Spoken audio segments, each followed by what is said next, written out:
Hey, Spaz. Yeah, How was that burger? not bad. Oh, yeah. Was it medium? Yeah, it was medium. Was it basted in butter? No, it was oven grilled, Uh, flame broiled. ooh, okay. I was about to say, Mrs. Spaz, you're fired. All right, and then you're getting me hungry again. Let's do this shit. I'm fine. Quack, quack it off. Quack, quack, quack it off.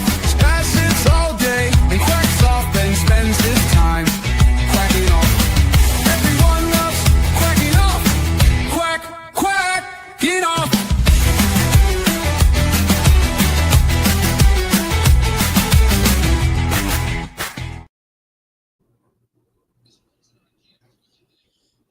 I didn't remember I did not forget to remove the overlay.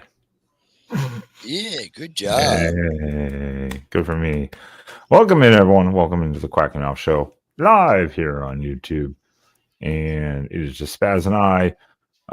We are hoping to have Tim Prangley joining us soon, hopefully, but he's dealing with other things. So if he cannot join, we are just rolling through this and we are going to have a show for you all tonight, no matter what, because it was scheduled and we do not back off the promises. So, once again, everyone, appreciate you guys joining in and looking forward to any comments and questions about the game coming up as we look a little bit more into USC and just the season in general.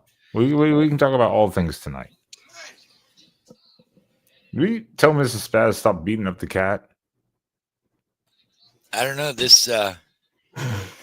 Uh, this week is gonna be interesting.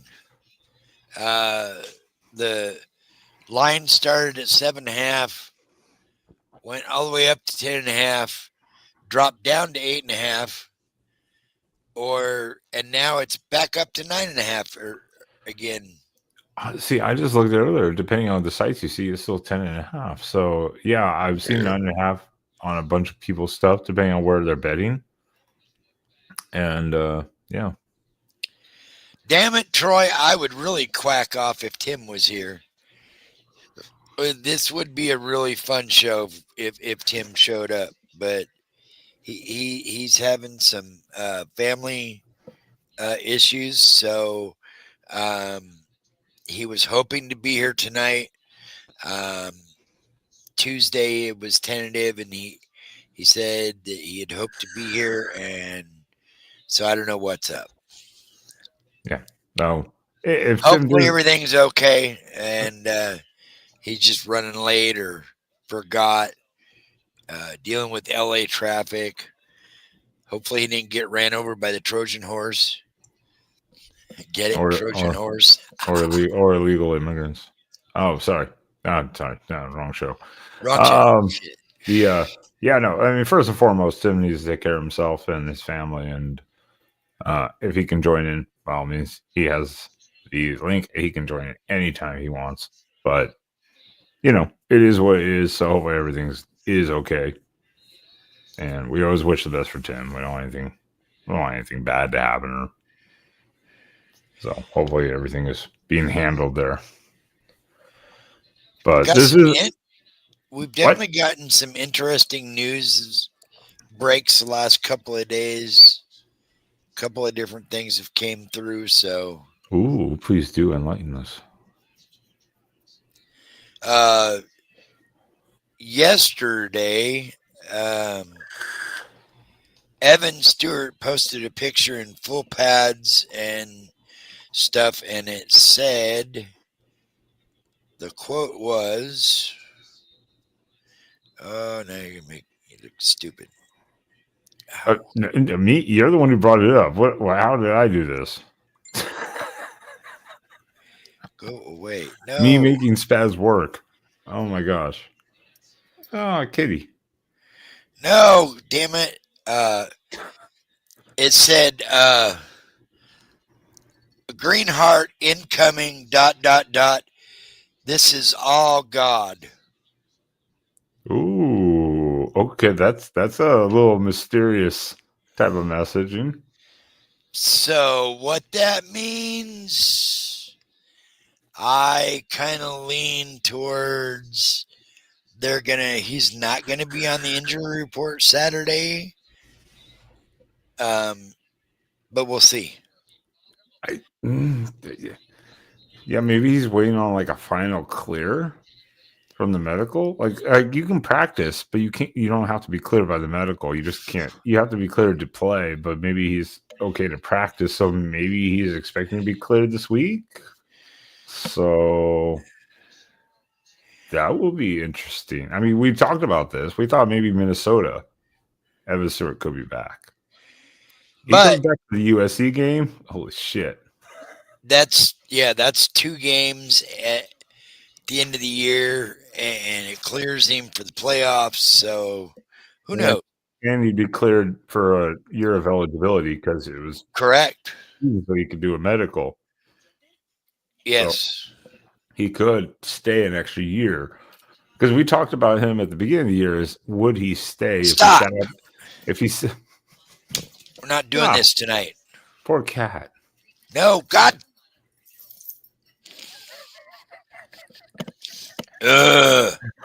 Poor cat. You need a shot collar. I swear.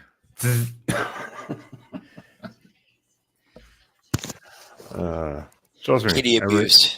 Every night when I go to sleep, my one cat just will not leave me alone. Yeah, we talked about the biggest issue though. It's interesting too because if Evan Stewart didn't play this year, would he even stay with the Ducks? Because when you are the lead receiver and then out a whole year, that allows other guys to kind of take the lead role, like Ja'Cory Moore and stuff. So with Stewart maybe coming back for a couple games in the playoffs, potential playoffs. Let's leave it potential playoffs. Let's just leave it at that.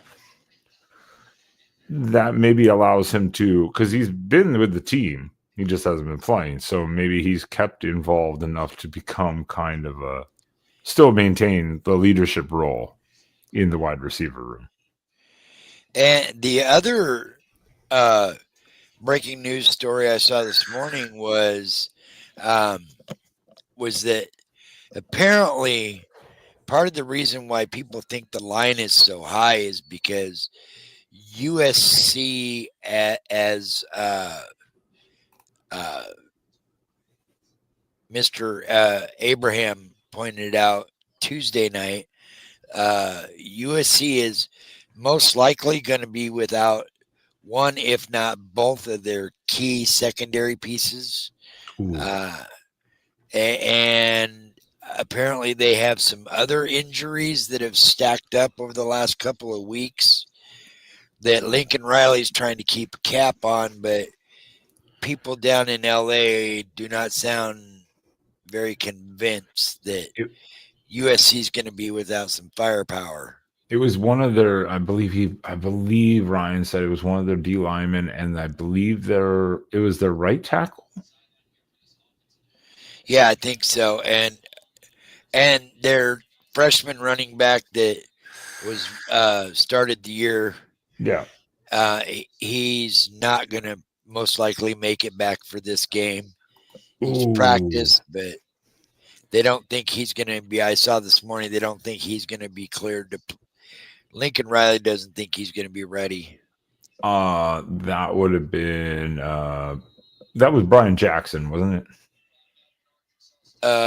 Because their freshman is King Miller, the one that's been doing the work. That's been lately. Playing. Yeah. No, it wasn't Jackson. It was Winyan something or something like that. No, the two top right now are King Miller and Wayman Jordan. Wayman Jordan, yeah. Wayman Jordan, okay. He's been out several weeks, and he practiced on Tuesday or Wednesday, but they don't sound very convinced that he'll be available Saturday. Ooh, yeah, that's not good. I mean, that's not good. I mean, luckily, the one thing for USC, if you have your King Miller running back, okay, good. If your O line's beat up, not good. And now for Oregon, of course, the big thing they have to worry about is Mekhi Lemon and Jacoby Lane. You got, especially Mekhi Lemon, you got to worry about. I mean, whatever people think about USC in their passing game, Jaden Mahava, this is a USC trait. Just throw the ball up, let your receiver go get it, and or get a pass interference.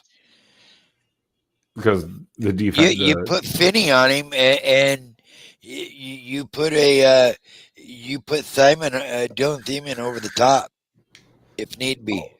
oh yeah. This is not going to be a single, just straight man-to-man zero coverage type of thing. This has got to be probably a cover 3. This is a bend don't break, probably defensive plan right now. Yeah, a little bit like. well, and USC's biggest issue this year defensively has been stopping the run. Nebraska ran for over 200 on them, I believe. 180. Let me look at that real fast. But I wouldn't be surprised if they That did. and the last time we played USC in a big game like this, I believe there was a guy named oh, good Lord, what was his name? He ran for almost 300 yards on USC. Was that a certain Oregon legend? Yeah. Oh God, what was his name? Oh no, I think he wore 24. Yeah. And, I yeah, think his name is KB Deuce. yeah. You are correct. Nebraska did run for 188 in that game. And I believe another team ran for like 190, 180. Who was it? Nebraska? Trojan Fight. Who's been running the ball on you guys? He's just like, yeah, okay, Kenny Lombard, got it. He's like, don't remind me of that game. Yeah. Who? I'm gonna guess it would have. It wouldn't have. I mean, maybe it was. Maybe it was Iowa that ran pretty well. Yes. Yeah, it would have been Iowa. And I was like, I would have to say, but well, we have the schedule. Yeah, I would say Iowa. Yeah, it was. Okay. Yeah, I was trying to pull it up here, but I was like, yeah, I was gonna guess I had to have been Iowa, most likely. I'm looking at the stats right now. Yeah, Iowa had 183, and that I was hoping Tony might be in chat, but I haven't seen him yet. Are you going to? Have you gotten a hold of Tony? You're going to go Friday night? No, I haven't gotten a hold of him yet. Ah. Yeah, it seems like a good opportunity to go hang out there at the brewery tomorrow with Ryan and them and all the USC guys and have a little pre-night shit talking. Seems like it'd be fun. And of course, the announcement came out this morning from ESPN and Game Day. It is official.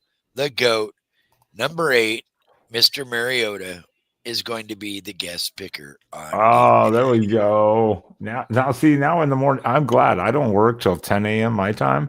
So that means I'll get to watch most of it, but I won't get to see him pick. So I'll have to come back from work or on Saturday, come back and watch that and then catch up with the game because it would be almost halftime. So I'll have plenty of time during halftime to skip the commercials. Well, and what's the over-under on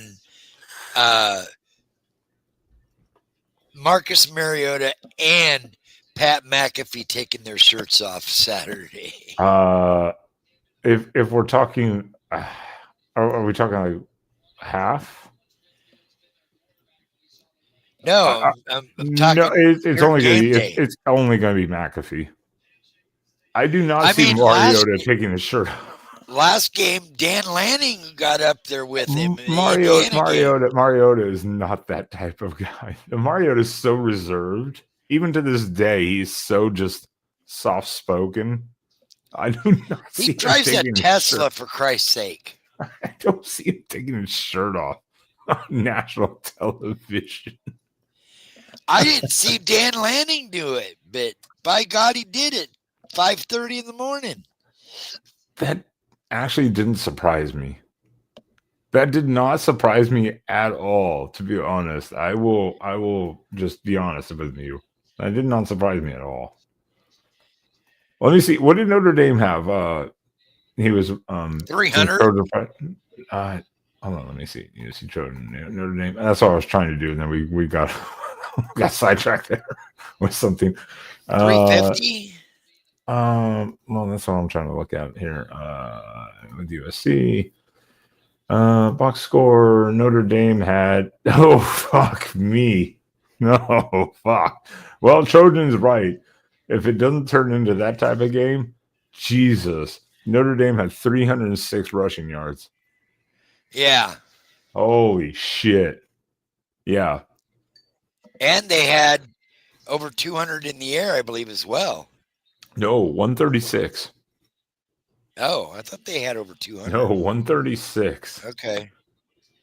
It was all a rushing attack. And that is something I think USC should be concerned about. Because that is Oregon's strength this year. Primarily is the running game. I mean, it always really has been, but Dante's been on and off. But a lot of that's been weather games. The last few games, people critique him on his passing and stuff, but it's like, well, it's all been weather games where passing is not reliable. So, USC, this could be a long day. Because in that game, too, with Notre Dame, thinking about that, looking at the stats right now, Notre Dame had 306 rushing yards, only 136 passing. USC had 328 passing, only 68 rushing. Yeah. I mean, Ooh, it's going to be a cold son of a bitch. Oh, is it going to be cold? 34 degrees at game day. Oh, to in the morning. start. Oh, in the morning. Yeah. So it'll get up to like 50, probably. Yeah, it's supposed to be the high of 48 at 3 o'clock. Ooh. But Ooh. no rain in the forecast. Okay. As again, it never rains at Autzen Stadium when we need a big game. So, that's a nice chilly November football game right there. That's nice. yeah, son. Very little wind. Yeah, very little wind. 3 to 5 miles an hour at the most. Oh, that's perfect. That's not going to affect passing or kicking Nope. that much. Not Nope. really. Oh, by the way, everyone, too, if you are in the chat and you are watching, if you want to call in and talk about this game, USC at Oregon, or have any questions or comments on the season, the link's pinned to the top of the chat. So go ahead and click it. You can come in and we can have a conversation for a few minutes. Yeah, come on up, Trojan. Yeah, if Evan Stewart comes back for this game, I will feel so much better about this year. Yeah. And if DeCorian can roll. Oh my God. You put both of them on opposite side of the field? Oh, shit. Trouble. Oh, shit. It won't just be having to look at Jacoby Lane and Mekhi Lemon for USC. It'll be like, oh, no, on both sides.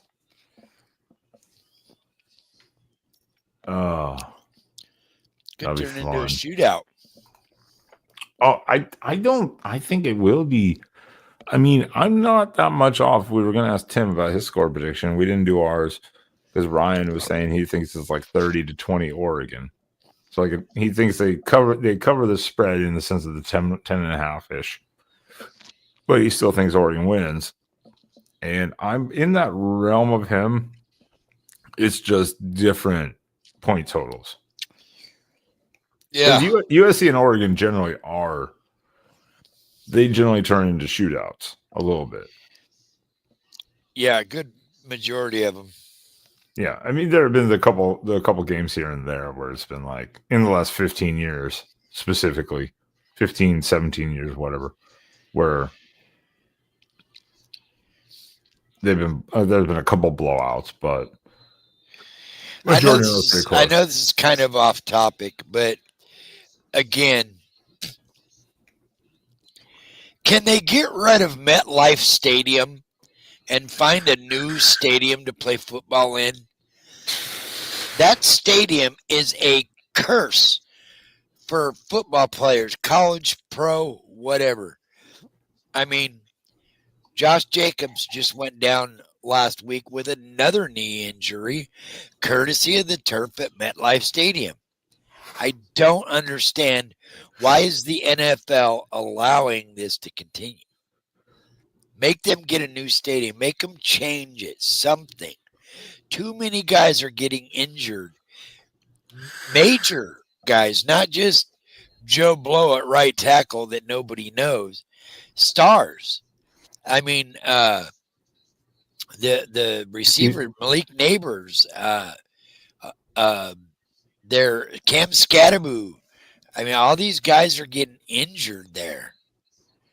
It's a curse. MetLife Stadium needs to be blown up, and a new field needs to be put in there so that these guys can stop getting injured. This is when you need to alert me so I can have a Ranting with Spaz tab ready to go. That's just small. You've got to alert me to this. I'm going to agree with you, and I don't watch NFL. I don't. But see, college, I think it makes it unique. Everyone can have their own turf style. But I think the NFL, if you're going to have one type of turf, whatever it is, or grass, or make it consistent. It's the NFL. It's a professional sport. It should be streamlined, consistent.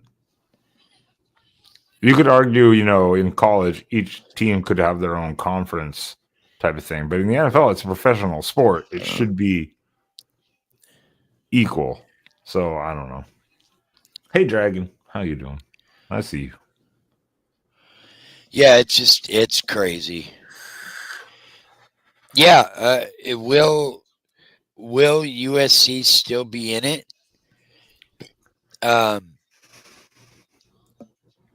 Their Iowa game, they proved themselves a little bit. They stood up to the test. Shutting out Iowa is not an easy challenge. And they did it in the rain. I get it. It was raining there too. But hey, who knows? Who knows? This is the interesting point, is because again, we talked about with Ryan, was this is by far the best offense Oregon will have seen, outside of, you could argue, Indiana potentially.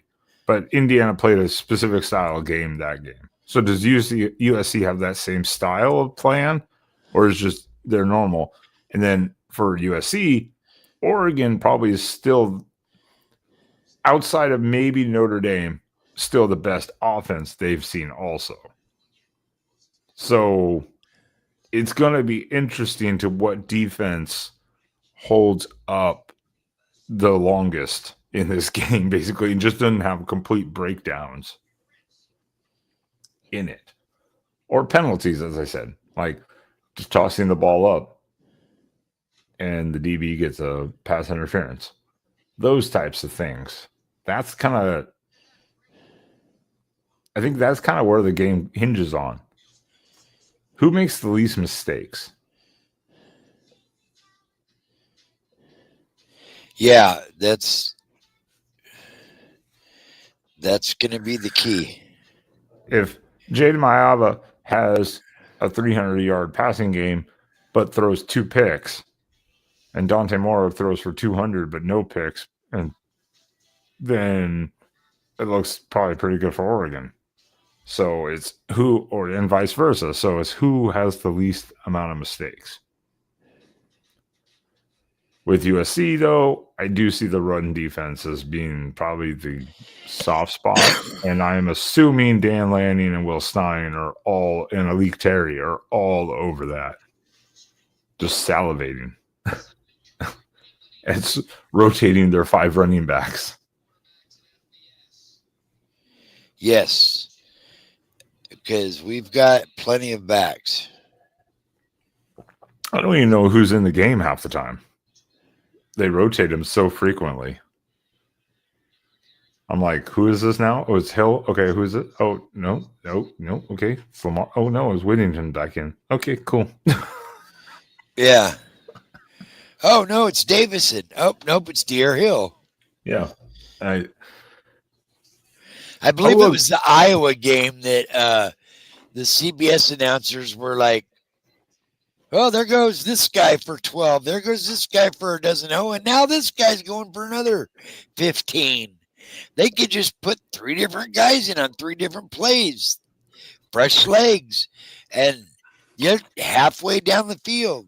Well, and then you have Jay Harris that steps in here and there in the end, and then you might have Lamar back. Yeah. So, I mean, this is 5 to 6 running backs deep type of room, and they're all outside of, I guess you could argue Jay Harris, obviously, and probably Lamar, the quote unquote the weakest. But other than that, there's 4 solid running backs. I mean, 3 easy with Whittington, Davison, and Hill. There's 3 solid running backs. Yeah, and it's senior night, so Noah's going to get a ton of carries. Oh, that's right. I totally forgot it was senior night. I completely forgot about that. Yes. I forget the season's almost over already. Right, we only got 2 weeks left. Regular season anyways. Relax, people. But yeah, I totally forgot about that. Senior night. You're right. Wow. Oh, that is Mekhi Hughes. Oh, yeah. Yeah, Hughes, Naheem Offord's brother. Yeah.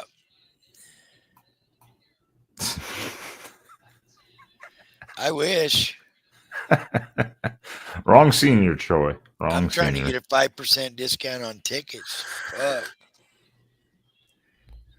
Oh yeah, I bet this game is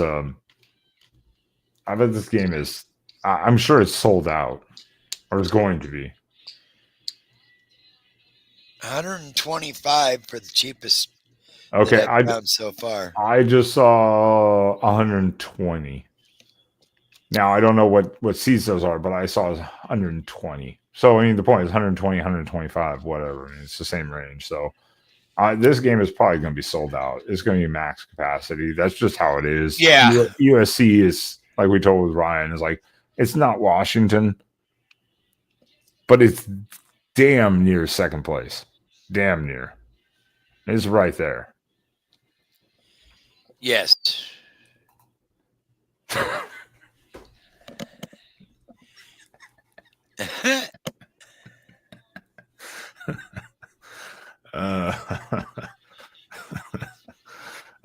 Fucking kill me.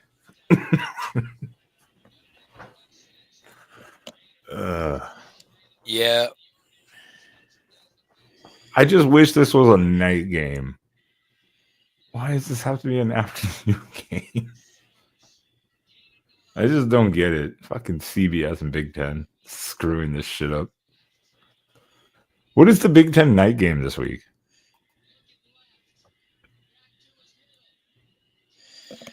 Let me look schedule. I'm not sure. Was there anything actually better for the Big Ten during this time for slot? Big Ten? I don't think so. At nighttime, you've got come on, Washington. Washington at UCLA is the prime time, 9:30 p.m. Central. Ugh. Even Cal and Stanford are on the ACC network at 6:30 Central. Wisconsin, Illinois. I'm surprised this one's not televised. I guess because Adam, it's Wisconsin. a free call-in tonight. Yeah, The link's bitch. pinned at the top. It's in the chat, you dick. All right. Anyways, the primetime game of the week for the Big Ten. Prime time. Nebraska, Penn State, NBC, 6 p.m. Central. Disgusting. Absolutely disgusting. That's gross. You could have USC Oregon nighttime. West Coast. Adam, And- where's my stalker? Well, where's Adam? He's begging for a link. It's in the chat. It's pinned to the top. So I don't need to hear the nonsense. Disgusting, though. Absolutely disgusting that the primetime game is Nebraska at Penn State. That's disgusting. Yeah. Washington and UCLA, 9:30 p.m. Central. I get that. It's a West Coast game. That's what USC Oregon should have been. It should have been like 6 Central, 7 Central, something like that. Like, Which you're right. And oh Lord, you're right, Trojan. It's top-ranked games. They don't want them at night because they're scared. Yep, They don't want ratings. that's right. Well, I mean, just like have our this. Yeah, just like our next guest, who doesn't know anything about ratings because his primary team football, sucks. because his team is Every this. week your team sucks. Every week we let you know we are here to make fun of you. Every week your team sucks. What the fuck? Every week your team. All right, Spaz, I'm going to ban you from the studio. I have the power. I will ban you. I did. You know, you guys can hurl the insults at me all you want, degrade me, and treat me like I'm, worthless. But the bottom line is this. How is the inconsistent Dante Moore going to beat a ferocious USC defense? 360 yards on the ground rushing. Dante Moore has no class. He's inconsistent. He's inconsistent. He's lucky he got by Penn State. That's it. We've had enough of this guy. Next guest. Next caller. This will be our only caller, probably. So we Right. can't abuse him too much. The only thing I'm going to say is that I think, in all honesty, that Oregon comes out with the victory here by 10 points because they are in Eugene and because USC will make sloppy mistakes like they did against Notre Dame. I see a similar game, and Oregon goes to the playoff. And that's something we talked about with Ryan Abraham from USCFootball.com and 247 Sports.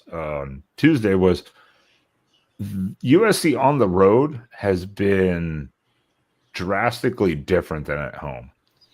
Yeah. Like by a large margin, statistically, all around. Points per game, completion percentage, points allowed, all of that stuff. Just been like a totally different type of team. Inexcusable loss to Illinois, 34-32, and then a loss to Notre Dame that was largely due to their mistakes.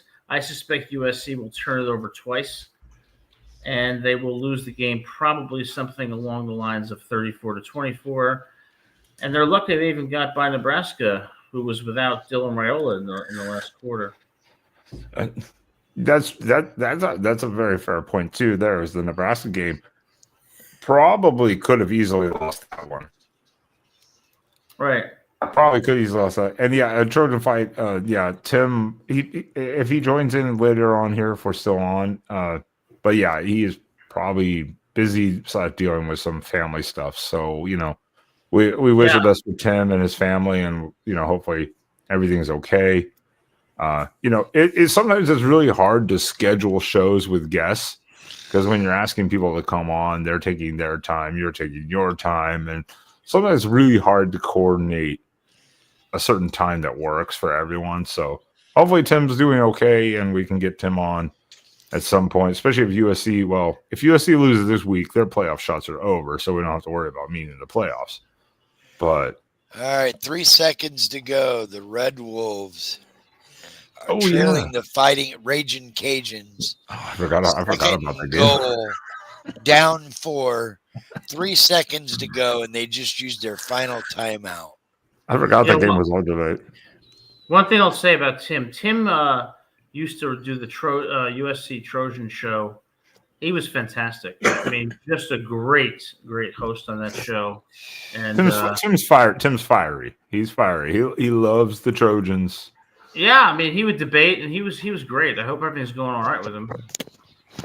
Yeah, we do too, and that's why it was cool that we were gonna maybe get him on because we haven't talked to him in quite a while, and it was gonna be a totally different show than Ryan and Abraham on Tuesday, where Ryan's more, I don't want to say pessimistic, he's more of an optimist of going, well, but Tim is gonna be like, nah, fucking Trojans, yeah.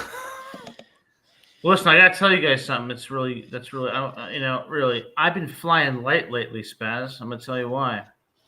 I've been working out and taking Ozempic, and let me tell you, I'm getting back into my high school shape again. Looking good. Oh, yeah? All right, oh duck. All right. Listen, calm Doug, down stop over with there. that. That's a horrible thing to say to me. I'm very offended. I'm going to turn 50 in 2 weeks. You believe that? Wow. Spaz, Years old. You're going to be robbing the cradle. Oh, he got stopped at the goal line. Game over. How can you get stopped at the goal line? Before the goal line. If you want to win, you get that extra clip. What was the final score, Spaz? 34-30. Oh. Nice. Now I wish I watched that game. Damn it. They called a straight-up QB keeper, and he got stuffed at the goal line. How can you get stuffed on a QB keeper? Just stay low and follow your center, you bum. This is unbelievable. I don't believe it was from the 3-yard. It was from the 3-yard line. That's not that far. That's not that far out. Actually, that's messed up. I mean, that's what I was going to ask. I was going to be like, what was it like? Oh, now the referees are. Oh, God. Come on. Refs. How do you actually become a referee? In when say Oregon and USC play on Saturday. That is a fucking good question. Do you have to have like high school refereeing credentials and then apply to your conference or something like that? Yeah, how do you become a college referee? All of a sudden, you're a referee in the Rose Bowl. How did you? What school? I've never known a single person who has ever said, "I want to be a referee."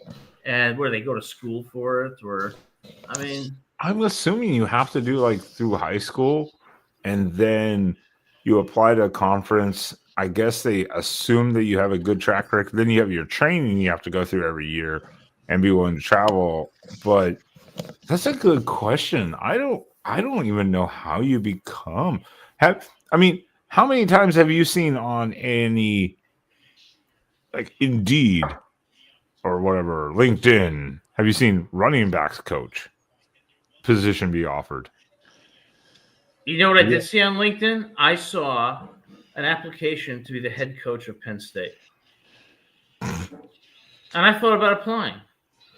I'm Italian. I'm from New Jersey. And I have common sense. What more could you want? I mean, I'm just saying.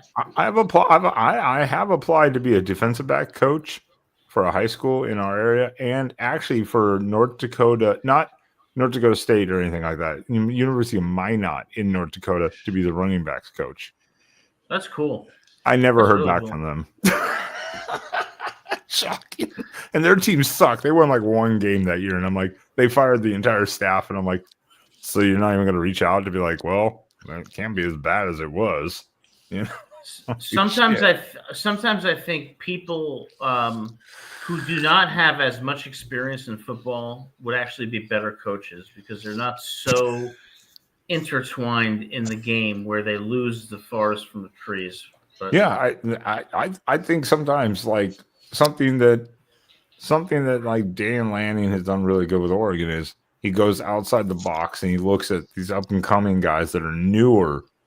He doesn't refilter the same kind of guys. Now you could argue Tosh Lupoy, he refiltered because Tosh Lupoy has had DC experience before, but he knows them and they have the same mindset, and that's why it works.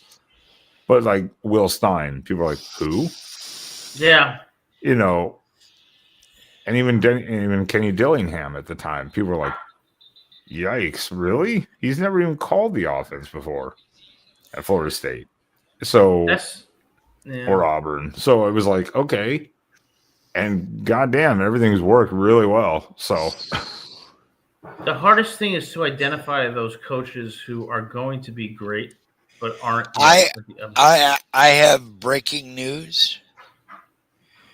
Stein was at UTSA. yes, UTSA. He was the co-offensive coordinator, but he did not call the plays, I believe. At UTSA. I do have breaking news. You're old? It just came in to the newsroom. Rutgers is officially firing Greg Schiano, and they're hiring Adam Lamparello as their new head coach at Rutgers. Oh, that is the most brilliant thing you have said since I've known you. And I appreciate that. Minus I should be the head coach at Rutgers. Yeah. Until Tuesday, when I fly back to my home state and spend Thanksgiving with my mom. Well, if you get that job, you tell him I'm willing to take a relatively low wage position to be a running backs coach or something. Well, let me ask you guys a serious question. Let's assume before this season began that Greg Schiano wasn't the coach and I was. Do you think Rutgers' record would be any worse than it is right now? Can't be. Probably Can't be not. much worse. Yeah, probably not. My point being, not that I'm any good, but that we give so much credit to coaches when I think that sometimes you need to go outside the box and look for somebody like a Dan Lanning. Because I think Dan Lanning brings a lot of common sense to coaching, and that's something that's very undervalued. And I love Schiano. I think he is just kind of that fit for Rutgers. But yeah, at some point, then you go, okay, have you run the course where we got to try something new? But don't just keep refiltering the same coaches like over and over again. Like you got to think outside the box. Yeah, and Troy says, imagine being taught life lessons from that. It could be a lot worse, Troy. It could be a lot worse. You could go to the dentist. You can have a bad, abusive girlfriend. I don't know. You get fired from a job. See what Rutgers needs to do, and I don't know if this is a good. I don't know if this is a good. I don't think he has the type of experience, maybe, but I think Rutgers needs to do kind of what Oregon did. Oregon went to Dan Lanning. Dan Lanning had only been in DC. Or Rutgers should go after Brian Hartline. Oh man, what a great if you landed Brian Hartline, your recruiting would go through the roof, and I think you would see returns within 2 to 3 years quickly, or it would crash and burn. You don't know, and that's kind of the risk you take when you do stuff like that, though, too. So I think that it's tough. The thing with Rutgers is this. So Rutgers has a history of being mediocre to below average. Now they have a new president at Rutgers, William Tate, who's coming from LSU. And their athletic director, Kelly Zinn, is from LSU. So they're used to winning national titles. And they have to decide, is Rutgers going to be a football program that is consistently mediocre and that we've just reached our ceiling? Or is Greg Schiano, who I love and will always respect, not going to take them where they need to go? And that's, I think, what they're going to face. And I suspect that they will have a new coach within a year or two. Yeah. But you get what I'm saying. It's like take a shot. I mean, take a shot in the dark and be like, it can't be worse. Hiring a Brian Hartline who's brand new, give him this shot and see what motivation he has. But Brian Hartline's been around the game for a long time too. So again, you're taking a risk no matter what. Yeah, but Ben, I think they should have gone heavy on James Franklin. I think they should have tried to get him. He knows the area, New Jersey, Pennsylvania. I also think, and this is going to come out of left field, but I think they should make a play for Dabo Sweeney. Ooh. Bring him from Clemson. Because Dabo's days at Clemson are numbered. Well, he's not losing this weekend. If they lose to Furman, then yeah, he's definitely done. Is that a college? It is a college. Division in Georgia. 2. In Georgia, right? Is Furman in Georgia? I'm not actually sure where the fuck Furman Paladins. Oh my god, I didn't know they're the Paladins. It's Furman. South Carolina. They're in South Carolina. Wow. I didn't even know they were called the Paladins. I just knew it was Furman. So what do you guys honestly think about Oregon's prospects in the playoff? Can they really make a deep run? Depending on what bracket they land in. That's a good point. It depends. The bracket right now they said was, what is it? Alabama or at Oregon? Yeah, This last 7-10 right now. That would be an amazing game. But if Oregon wins out, they're probably going to be 5-6. Yeah, I'm trying to think of the teams that Oregon doesn't match up well with. Which would put him in the Texas Tech bracket or the Texas A&M bracket. Oof. I think Oregon beats Texas A&M. But Texas Tech, I just want to avoid Ohio State as far as we can. I just want to have a home game. I just want to have the home game. I don't want to go on the road for a home game somewhere else. Someone else's home game, like a home game for Texas Tech or Texas A&M or something like that. I want to have a home game at Autzen. That's a big difference maker. I don't think that Oregon should be permitted anymore to have home games because there's something about Autzen Stadium that is too loud. It is just one of the loudest stadiums in the country, and it only has like 60,000 or something. Yeah. How is that? What is it about that stadium that is so? It's one of the toughest places to play in the country. It's the concrete bowl. Yeah, it's the design of the stadium, which we tell all of our Ohio State fans, you're welcome because an alum of Ohio State designed it for us. So Ohio State actually did it to themselves. No. I think Ohio State's going to lose. I don't think they're going to win the national title. I don't know what to make of the rankings this year. The rankings are kind of like all over the place. Where you got your good teams. Texas A&M probably should have lost to Notre Dame, but they didn't. Oh my God. They're undefeated. Wow. They didn't lose. They beat South Carolina. That too. Yeah, then that one. Yeah, Jesus. Lenoris Sellers is an utter disgrace. What he did in that second half and on that last drive was terrible. I mean, it was like night and day from the first half to the second half. But I think one thing about the rankings is I don't understand why there's a Power 5 team in there, whether it's James Madison or North Texas. There's no purpose to it and doesn't enhance the playoff. I don't know. Clint, Clint, I did see something. Spaz, did you see this earlier? Real quick. Something about Will Stein was going to interview for the Oregon State job. No, I didn't see that. I saw something about it. It was really brief. I don't know if that was anything serious. I mean, that would not be a bad place for Will Stein in it, but I think he has higher ambitions, and I think a lot of bigger schools would offer him. No offense to the Beavers. State, Trojan. But Oregon State has fired 2 coaches this year. They just fired the interim they had last week. Yeah, I don't know if Yeah. Will Stein would take that type of gig, knowing he has to go up against Oregon in the future too. I don't think he would take that. I, I, Oregon I is don't know. Oregon is the class of the state of Oregon, and they have done an ingenious job of taking over recruiting on the West Coast away from USC, and I give them credit for that. Hey, you bow down to your Pac-12, Pac-2 champions, the Beavers. At least Yeah. half champions right now. Is that were you smirking up there? I saw you look up smirk. Was that O-Duck cheerleader? Are you Me? smirking at O-Duck cheerleader? Yeah.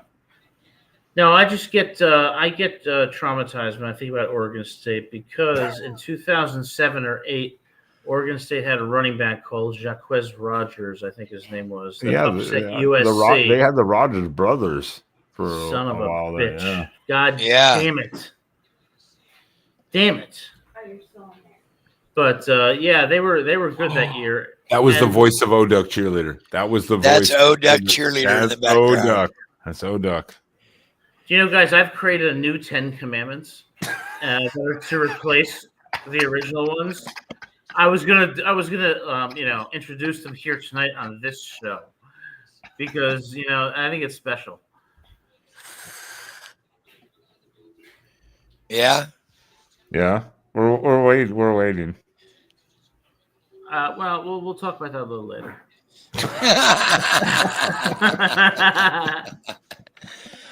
Oh shit. But I should go because I don't want to overstay my welcome. As my No, friends you're say, great. I'm good in small doses. Oh, you're good. You're good. You're good. You're just getting told by O-Duck to get the fuck offline. Yeah. O-Duck, I don't like that name. I should be called something like, I don't know, Sharon Stone. Spaz is stalker. Spaz was a character in Meatballs in 1979. Yep, I remember that. I missed the 70s and I missed the 80s. The world has gone crazy. Yes. But I'm Yes, coming to it Eugene has. next year. I'm coming to Eugene next year. I want to be in that tailgate. But Spaz, I heard that photograph of you and who was that football player you were with last week? D'Anthony Thomas. I heard it was photoshopped. Yeah. Is that true? Oh, shots fired. I'm just kidding. Yeah, I mean, no. look at that picture, man. Is that cool or what? Yeah. Those are two high and drunk motherfuckers right there. Yeah. Yeah, we were a little faded. The most famous person I ever met. It's like 11:30 at night too. It was brutal. The most famous person I ever met shunned me. Oh, Harvey Keitel. I was in a parking garage in New York City waiting for my car, and he was next to me, and I tried to say hi, and he gave me a dirty look and walked away. Might have been my ex-girlfriend. Ooh, that's the most famous person you've ever at least attempted to meet? Well, actually, I did meet Priscilla Presley, but it was at a book signing for her children's book, and I asked her to get a picture with me, and she said yes. And when we got the picture, she put her arm around me, around my waist, and my legs started shaking because I was so nervous. And I embarrassed myself. And she looked at me and smiled and said, "Oh, it's okay. You're cute." And I was like, "I want to get out of here. This is bad." But she was the nicest person in the world. But that's it. What? Marcus Spaz. Allen. Wow. Whoa. Marcus Allen. Spaz, who's the Marcus Allen. That's a big name. Spaz, who's the most famous person you've ever met? Oh fuck. I mean, this is hard, and we're not talking just sports people here. Because if you want to limit to sports, that's one thing. But in general, what would be your mind of the most famous person you've met? I probably Rowdy Piper. No. Ooh. No. Ooh, What? He was my favorite in the 80s when I was a kid. I loved him. I have a picture on my Facebook of me, my nephew, and Roddy at his last wrestling show that he was producer on here in Portland about 12 years ago, right before he died, about a year before he died. Oh my God, I loved him. What was he like? Real down to earth guy, real funny. Love to tell stories, love to tell jokes. Just a great dude. I'm bringing it. Wow. I'm a co-promoter of a show up here that we're getting ready to rebrand the Portland Wrestling brand, and we're bringing in for the first show. We're bringing in his daughter. That's so awesome. Wow. I loved Piper We're gonna Man. make her a star in the Northwest like her daddy. Nice. Tell her to hit somebody over the head with a coconut like he did to Jimmy Snuka. Yep. Because Nice. Snuka deserved. And Clint says he partied with Jacquez. Clint, Yeah. Jacquez killed USC. Brian Cushing was the middle linebacker for USC that came in. And he said after the game that he could not see him because he was so small. Oh yeah, no, Jaquiz was that guy was a 5'7". freak. That guy was a freak though. That was a hell of a running back. I mean, even DeAnthony is only like 5'8".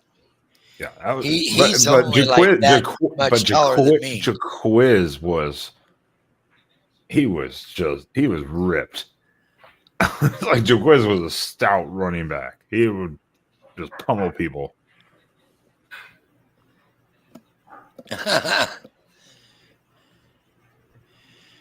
That's great.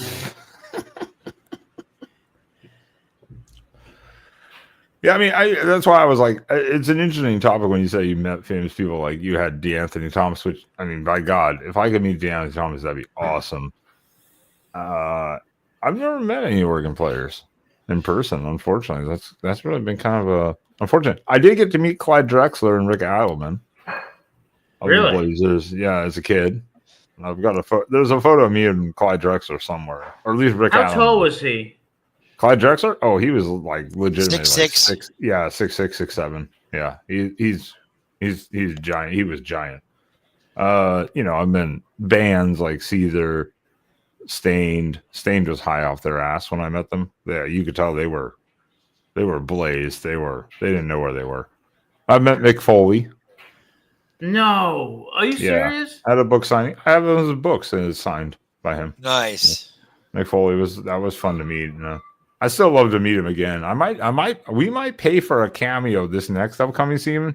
A cameo for him to do our intro for us.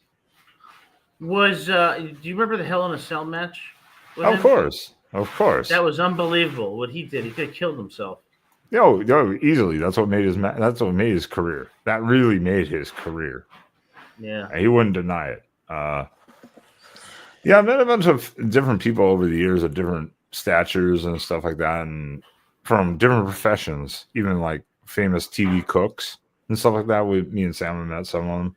So it's like, Wow. it depends on what the popularity of the fame is. So that's why I was like, don't limit it to sports necessarily, because everyone has their own venue of fame, Well, I have a really embarrassing story about meeting a very famous person, but not knowing the person was famous. It was. And they're expecting I swear to God, it was 2001. I was at Yankee Stadium for Game 6 of the Mariners versus the Yankees in the divisional series. Lou Piniella was the manager. At that time in Yankee Stadium, they had a smoking section up near the top. I go to the smoking section, I have a cigarette, and I'm hanging out with this guy who's got blonde hair. And I was like, "Hey, how you doing?" He's like, "What's your name?" My name is Adam. I'm like, "What's your name?" He's like, "My name is Jerry Cantrell." And I said, "Okay." And he's like, I'm like, "Jerry Cantrell." I'm like, "Wait a second, isn't Jerry Cantrell like the lead singer from Alice in Chains?" He's like, "Yeah, that's me." I'm like, "Bullshit. You are not Jerry Cantrell. You are so full of shit." He's like, "Really?" I said, "Yeah." But we kept talking, and then one of my friends came up, and he comes up, he goes, "Holy shit, Jerry Cantrell." And I'm like, I looked at him like, all right. dude. I'm just Sorry. going the other way now. He's like, "It's all good, man. It's all good." He was the coolest dude. Even as embarrassed as I was, he was the coolest dude. And hey, it was Jerry Cantrell seems like I mean I guess he considers himself the lead singer because he does his vocals are the same as Lane Stanley was in a way after Lane Stanley passed, but yeah, Jerry Cantrell just comes off as just a chill dude. Like he just doesn't care. He's like He was so cool, but I didn't know Alice in Chains at the time because I was not into that type of music. So when I said to him, "Oh yeah, I do know Alice in Chains, but yeah, you're the lead singer." Bullshit. And he was so cool about it. He's like, "Yeah, man." He's like, "I'm the lead singer." I'm like, "Yeah, whatever." And then my friend Brian Cunningham comes up. He's like, "Holy shit, Jerry Cantrell." And he looks at me, and I'm like, I was like, "Sorry," but cool dude. what is this? Let me see. I'm looking at Troy's comment here. I'm trying to think of something really, really, really fast here if I can. Because I think I have a photo somewhere. But that's really cool. Moshing with David. It's ridiculous. Wow. I don't know if I have a photo. Oh, of that. here's a great photo throwback for USC fans. Uh-oh. Is that what is that? Is that Kenyon after his like 5th touchdown? Yeah, with what's his name? One of the Long brothers lifting him up in the air with the USC fan behind him in the stands going flipping like him this. off. Yeah. Yeah, that's the type of USC game I expect to see though, is that wild type of game. That's just kind of the games we expect. It's like this. It's like this. It's going to be 300 yards of rushing, at least 250, and one of the Oregon backs, not even sure which one, but I predict that one Oregon back will rush for at least 150 yards. We may have 2 with over 100 yards rushing on USC, and this game will be over at halftime. It's going to be 48-28 Oregon. Oh, hold on. You just said 48-28? Yeah, I did. I am writing this down. You did not give me that on Tuesday. So 48-28 Oregon. Okay. Ryan Abraham had 30-20-ish. We give him a little leeway there on the score prediction, but he thinks Hey, Oregon's Jacoby. about 10. Well then, shit, you're here now. I don't have it. I was going to show a photo because me and Sam met the bassist of I believe it's the bassist of Five Finger Death Punch, the guy with the huge fucking beard. At least used to. We've met him before. Adam, do you have a score prediction then? 34-24 Oregon. Okay, that you're kind of in line almost identically with what I was going with, but I can't copy now, so. Oh, don't worry. I would consider a compliment to be plagiarized. No one's copying you. Where is O-Duck? Spaz is lonely and he needs some cuddling. Spaz is upset because Jeffrey has abandoned the After Dark show. Yeah. I do send them the links. I send everyone the links. I do send people the links. And so when I fly into Eugene, where do I fly into? Do I fly into Portland? No, you can fly directly to Eugene. You can fly direct to Eugene. Oh, a lot of people fly to Portland and drive down. Yeah, normally, if you go through like Colorado or Las Vegas, or Denver or Las Vegas. Denver, right? Yeah. You can fly directly to Eugene. I can't go through Las Vegas. You want to know why? You gamble. Because I'll get tempted. I'll look at the casinos and think I'm going to hit the jackpot. Before you even get out of the airport, you'll just see all the slot machines. I know, right? Because they're right there. Right, exactly. Oh shit! And Adam's hands were up. Oh, your girlfriend's doing double time right now. She's like telling you to get off the line. Cheerleader, you bitch. Oops, sorry.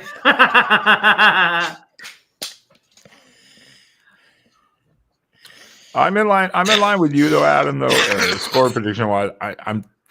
This is going to be a little higher score. I think a higher scoring game. Now I could be completely wrong. Oregon could really surprise and suppress the USC offense. They really could, because their pass defense has been good. But this is the best passing offense they've seen by far. I think USC is going to move the ball on Oregon, but I think that USC between the 20s.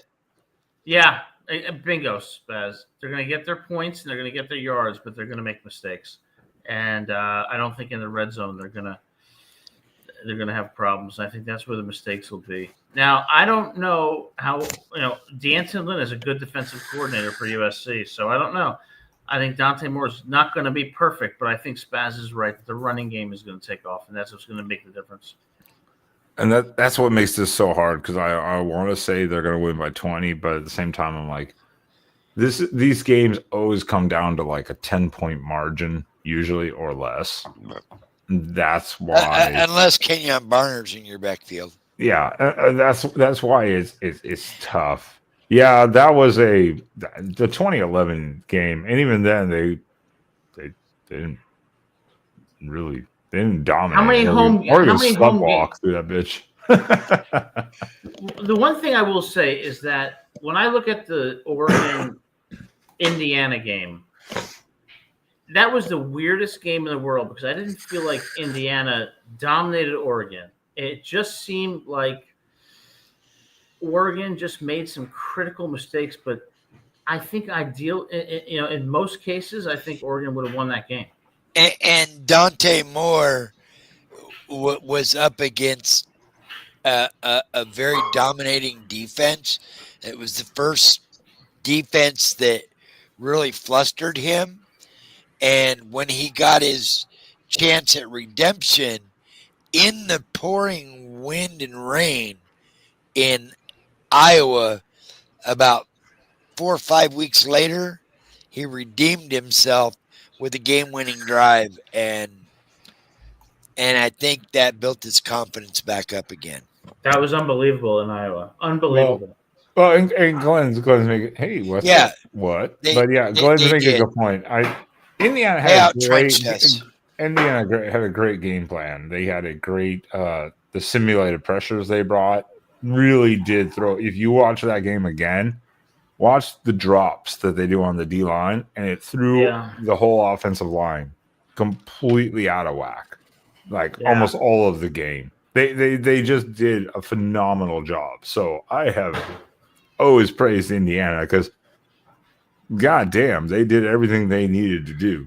It was almost flawless for Indiana. Almost flawless in the way that they approached the game. For USC's got to have that same kind of game, but same with Oregon against USC. And that's why I say, Adam, I'm kind of in your range.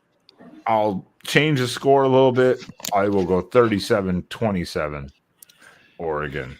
Actually, Jacoby, it's supposed to be dry and 50 degrees. No rain. USC is going to put up points. Let's not be. I mean, if for some reason Oregon won by like 30 points, I'd be fucking just stomped because that means the rest of the Big Ten sucks ass. Yeah. Let's put it that way. Or something, but that's not going to happen. This is not how this game goes. It's going to be close throughout the game, but not close in a way where anybody's going to think USC is going to win.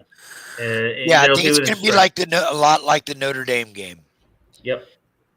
Or even like say the game with Bo Nix last time they played in Eugene a couple years ago, where Oregon went up big. Then USC fought back and it ended up being a 9-point game, I believe. I remember that. Yeah, that was. Yeah. For a while though, you thought USC's dead in the water, and then they fought right back. I'll tell you who's dead in the water: the Buffalo Bills. Was Jim Kelly having a bad year? Yeah. Wait, that was 30. I'm sorry, that was 30 years ago. Go on. Yeah, Josh Allen got picked off twice and sacked 8 times tonight by the Houston Texans. Damn. In the NFL, he gets sacked 8 times. Jesus Christ. Houston, DeMeco Ryans. Oh my God. What was the score?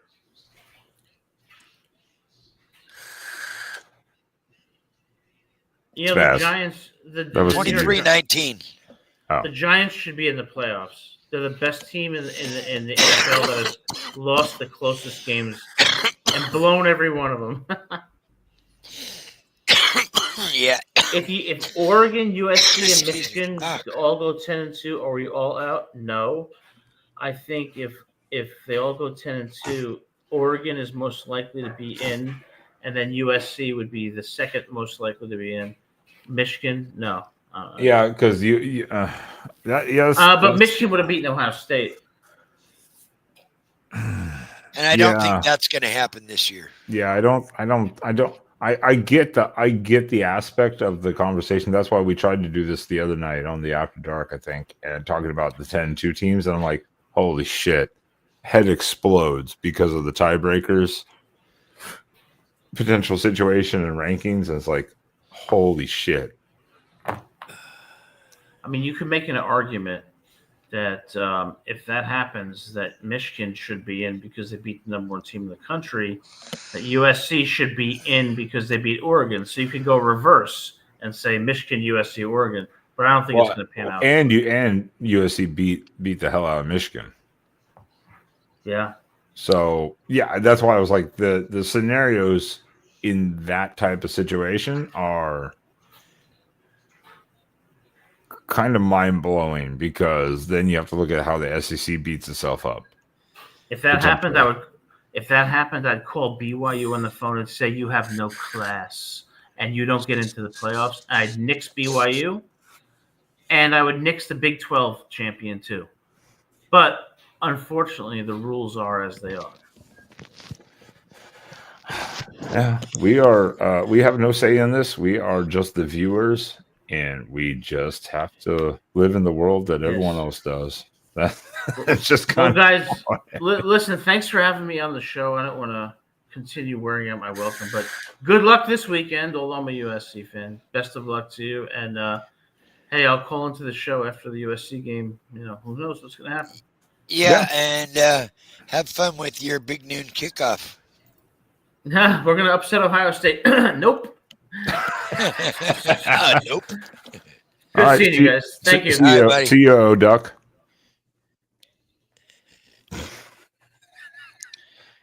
Hey, he had his hands up, and O-Duck texted and posted, and he actually had his hands up. So I was like, oh, okay.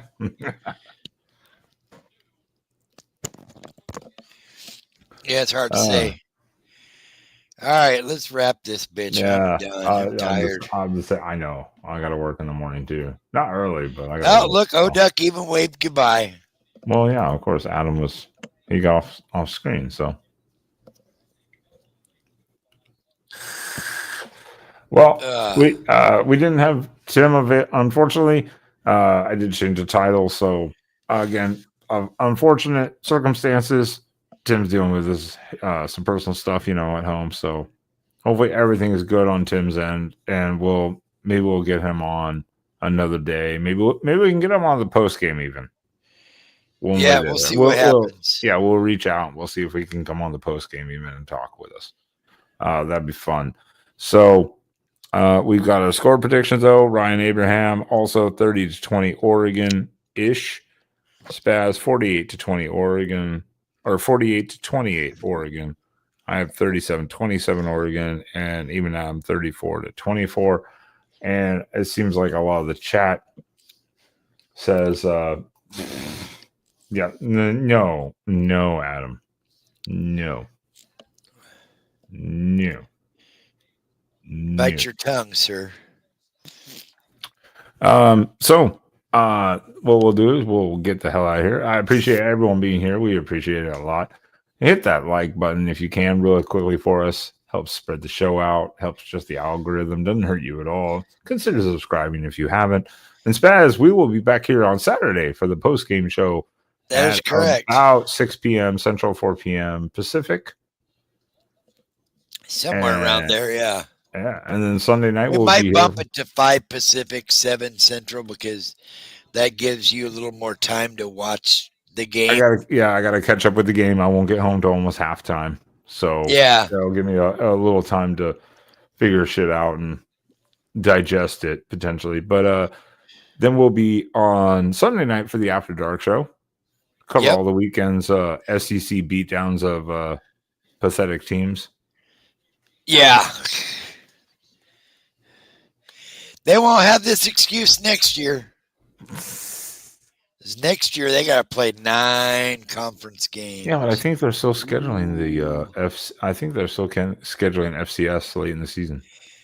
They'd be dumb. I don't think you can that late in the season. Not if you're doing 9 conference games. I don't know. We'll see how the SEC finagles this shit. But next week, also Tuesday, we should have one or both members of the Locked On Huskies show on with us to talk the Washington week. So that'll be a lot of fun again. At least we'll have Lars probably. He was a good chat last year. Yeah. So, looking forward to that. The kitty wants your attention. So that's a perfect time to end the stream. Everyone, again, thank you. Hit the like button. Consider subscribing. And we'll see you guys this weekend for the post game live after the game. But Spaz, what time is it? Like the Fuskies. Fuck Washington.